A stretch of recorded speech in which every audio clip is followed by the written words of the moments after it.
अस्सलाम वालेकुम dear students, welcome to learn by Maryam.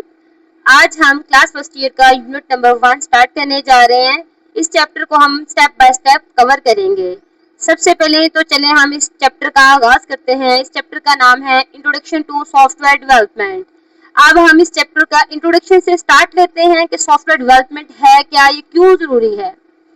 Software development is a systematic process that transfer user need into software products। इसमें कहा गया है software development हमारे पास एक प्रोसेस है जिसमें यूजर की नीड को सॉफ्टवेयर प्रोडक्ट्स में डेवलप किया जाता है। फर्स्ट ऑफ ऑल हम इसको एग्जांपल से समझते हैं। जैसे हमारे पास एक व्हाट्सएप क्या है, एक सॉफ्टवेयर है, तो उसमें जो है हम मैसेजिंग करते हैं, कॉल्स करते हैं, इसी तरह हम उस पर डॉक्यूमेंट्स वगैरह शेयर करते हैं। वो हमारे पास हमारी है नीड्स, हमारे यूजर की नीड्स को देखते हुए एक प्रोडक्ट बनाई गई, सॉफ्टवेयर बनाया गया, वो है व्हाट्सएप। तो इसी तरह डिफरेंट प्रोडक्ट्स, डिफरेंट सॉफ्टवेयर बनाए जाते हैं यूजर्स की नीड्स को पूरा करने के लिए। It involves a series of stages. इसमें डिफरेंट स्टेजेस होते हैं, from initial analysis through design, coding, testing, deployment. इसमें डिफरेंट स्टेजेस होते हैं। उसमें इब्तदाई उसका एनालिसिस किया जाता है, डिजाइन करते हैं, कोडिंग करते हैं, टेस्टिंग, देन इसको डिप्लॉय कर दिया जाता है। Each stage has its own important and require specific skills and tools. हर जो हमारे पास स्टेज होता है उसकी अपनी इम्पोर्टेंस होती है। उस स्टेज को करने के लिए स्पेसिफिक स्किल्स हमें चाहिए होती हैं और टूल्स चाहिए होते हैं हर स्टेज के लिए। Understanding the software development process is crucial for creating a reliable, maintainable and scalable software solution। इसमें कहा गया है कि सॉफ्टवेयर डेवलपमेंट के प्रोसेस समझना बहुत ज़रूरी होता है ताकि एक बहुत अच्छा सॉफ्टवेयर डेवलप किया जा सके।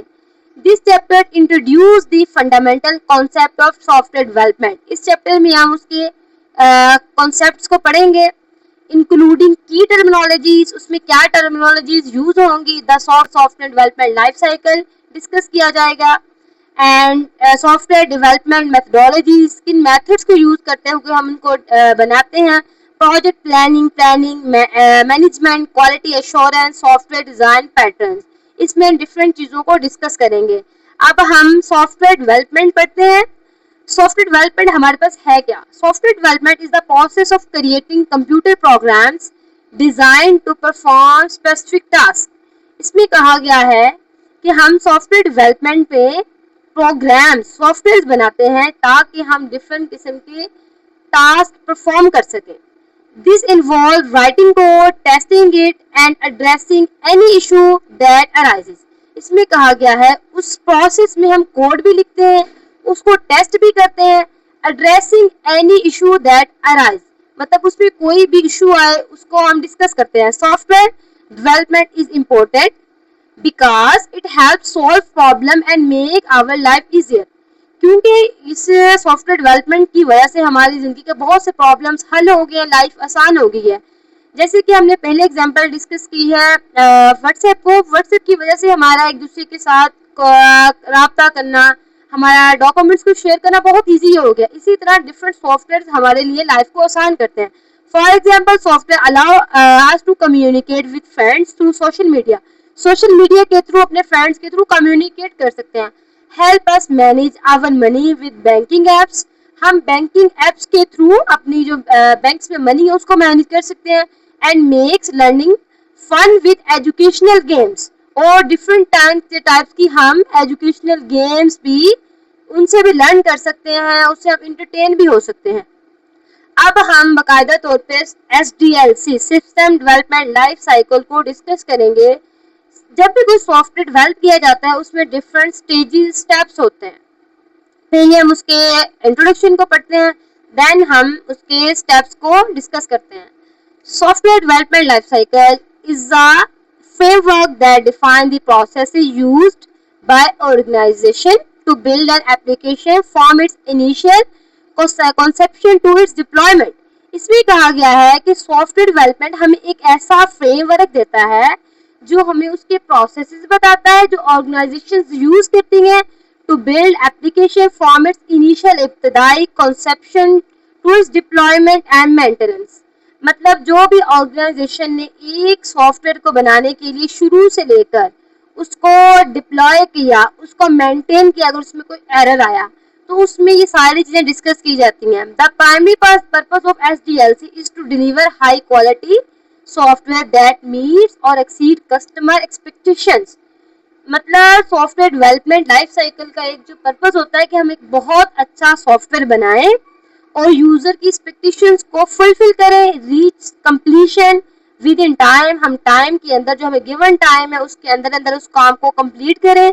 कॉस्ट एस्टिमेट्स, मतलब जितनी भी हमारा उस पर खर्च आएगा, कॉस्ट आएगी, उसका एस्टिमेट हम क्लियर लगा सकें। एंड वर्क एफिशिएंटली, और काम को बहुत अच्छे तरीके से कर सकें। स्टूडेंट्स, अब हम पढ़ेंगे framework in software development. Framework software development में है क्या, उसका क्या रोल है? इस चीज को आपने मिक्स नहीं करना। फ्रेमवर्क एक और चीज है और सॉफ्टवेयर डेवलपमेंट एक और चीज है। In software engineering, a framework is a standardized and reusable set of concepts. अभी यहीं से आप स्टार्ट करें समझना कि जो हमारे पास होता है ना फ्रेमवर्क, वो एक standardized and reusable set of concepts, मतलब पहले से दिए गए कॉन्सेप्ट्स होते हैं जिनको हम दोबारा अपनी न्यू एप्लीकेशन बनाने के लिए यूज करते हैं। Practices tools that provide a structured foundation for developing software application. उसमें हमारे पास टूल्स होते हैं, फाउंडेशन होती हैं, स्ट्रक्चर्ड फाउंडेशन जिसके थ्रू अपनी एप्लीकेशन बना सकते हैं।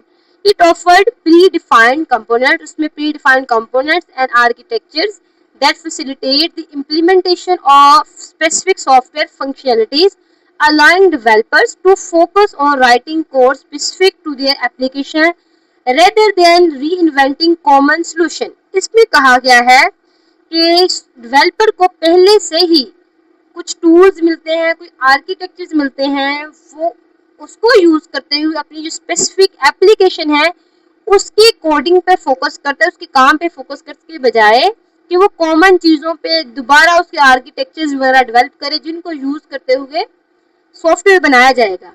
तो उससे उसको बहुत बेनिफिट मिलता है डेवलपर को। फ्रेमवर्क प्रमोट एफिशिएंसी, फ्रेमवर्क की वजह से एफिशिएंसी बढ़ती है, कंसिस्टेंसी एंड कोड रीयूजेबिलिटी। जब हमें कोई फ्रेमवर्क मिल जाता है तो जो एक बार कोड बनाया गया होता है उसको हम दोबारा फिर यूज कर सकते हैं, thereby improving the overall quality and maintainability of software system. इसकी वजह से जो उसको मेंटेन करना, उसकी क्वालिटी को इम्प्रूव करना आसान हो गया है। अब हम एग्जाम्पल पढ़ते हैं। एग्जाम्पल में हमारे पास है, imagine you want to create a website instead of writing all the code from scratch. अगर हम कोई वेबसाइट बनाना चाहते हैं उसमें हम शुरू से कोडिंग लिखने के बजाय you can use a framework like Django for website. हमारे पास ये एक फ्रेमवर्क है Django जिसको हम यूज करते हुए अपनी वेबसाइट्स को बना सकते हैं। अगर हम इसको यूज करेंगे हम अपनी वेबसाइट के लिए स्टार्ट से कोडिंग नहीं करनी पड़ेगी। Django come with readymade feature, इसमें रेडीमेड फीचर्स होते हैं like user login, database management and page templates. उसमें इन चीज़ों की कोडिंग्स ऑलरेडी पड़ी होती हैं, हम उनको यूज करते हैं। This is similar to using a pre design blueprint to build a house instead of designing everything yourself. इसमें हम यही है कि अपनी हर चीज शुरू से डिजाइन करने की बजाय बना बनाया काम हम यूज कर लेते हैं, उसमें उससे हमारा काम बहुत अच्छा हो जाता है। Stages involve in system development life cycle. System development life cycle हमारे पास एक प्रोसेस है जैसे कि हम पढ़ चुके हैं जिसके थ्रू हम सॉफ्टवेयर एप्लीकेशंस बनाते हैं। तो उसमें अब हमने देखना है इसमें स्टेजेस कौन कौन से हैं। The SDLC is an organized method for developing software that ensures its meet quality. इसमें हमारे पास एक स्टेप्स हैं जिसकी वजह से हम क्वालिटी मिलती है सॉफ्टवेयर की, स्टैंडर्ड्स एंड फंक्शंस प्रॉपर्ली। उसकी वजह से हम उसके प्रॉपर स्टैंडर्ड्स को, उसके फंक्शंस को प्रॉपर्ली वो काम करते हैं। It is used by software developer, इसको सॉफ्टवेयर डेवलपर यूज करते हैं and engineers to guide the design को गाइड करने के लिए, डेवलप करने के लिए एंड टेस्टिंग ऑफ सॉफ्टवेयर। इसके थ्रू हम सॉफ्टवेयर को टेस्ट भी कर सकते हैं। The SDLC consist of several steps. इसमें डिफरेंट स्टेप्स होते हैं जैसे कि हम देख सकते हैं। सबसे पहला स्टेप है हमारे पास रिक्वायरमेंट्स, उसके बाद हमारे पास है analysis, then design, coding, implementation, testing and maintenance. इसमें हम ओवरव्यू थोड़ा सा करते हैं। रिक्वायरमेंट्स में हमारे पास ये होता है कि अगर यूजर ने कोई सॉफ्टवेयर बनाना है, कोई एप्लीकेशन बनानी है, उसकी रिक्वायरमेंट्स होती हैं कि मेरा सॉफ्टवेयर, मेरा जो ऐप है वो इस तरह काम करे। तो वो रिक्वायरमेंट्स वाले फेज में अपनी वो रिक्वायरमेंट्स बताता है। उसके बाद देन है एनालिसिस। एनालिसिस में जब वो डेवलपर के पास पहुंचता है तो उसका एनालिसिस करता है कि इसको ये चीज चाहिए है, इसकी ये डिमांड है, मैंने इस तरह काम कर, इसमें वो सारी चीजें डिसाइड की जाती हैं। उसके बाद देन आता है प्रोसेस डिजाइन। जब रिक्वायरमेंट्स भी पता चल गई, एनालिसिस भी हो गया, देन हम इसको डिजाइन करते हैं, उसकी कोडिंग करेंगे। उससे डिजाइन से नेक्स्ट स्टेप पे हम करते हैं कोडिंग। उसके बाद उसकी कोडिंग के की इम्प्लीमेंटेशन करते हैं। जब कोडिंग भी होगी देन हम देखते हैं जो हमने कोडिंग की है, जो डिजाइन बनाया है, फिर हम उसको टेस्ट करते हैं कि जिस तरह हमने सोचा हुआ था कि ये उसी तरह काम कर रहा है। अगर उसको टेस्ट करने के बाद अगर उसमें कोई इशू आता है, कोई फॉल्ट आता है, तो उस मेंटेनेंस के फेज में उसको कवर किया जाता है। स्टूडेंट्स, आपको इस टॉपिक से रिलेटेड किसी चीज की समझ ना आई हो तो कमेंट सेक्शन में लाजमन पूछें। इस चैनल पर हम अब क्लास फर्स्ट ईयर का सिलेबस मुकम्मल तौर पर स्टेप बाय स्टेप कवर करेंगे। इसके अलावा इस चैनल को लाइक करें, सब्सक्राइब करें एंड शेयर करें।